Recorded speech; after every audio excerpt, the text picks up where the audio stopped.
Now let's take a look at the How-To section.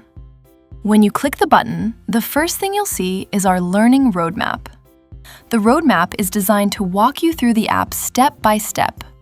At the top, you'll see an Awareness section, followed by Getting Started, then Core Functionality, and finally, Advanced Tips and Tricks. Each one of these sections lines up with the playlists on our YouTube channel. So if you're brand new to the app, we definitely recommend going to the YouTube channel and simply following those playlists from beginning to end. If you'd rather watch the videos right inside the app, you can do that too. You'll see a small tab here. If you touch it and swipe it up, it opens the video library directly within the app. From here, you can scroll down and instantly play any of the training videos without ever leaving the app environment. This makes it really easy to quickly reference a feature if you forget how something works. For example, maybe you're trying to use the Add and Subtract feature on the laser, but you haven't used it in a while.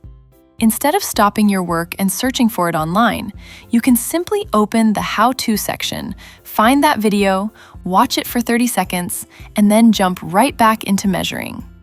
It's designed to keep the learning process quick, simple, and right at your fingertips while you're working.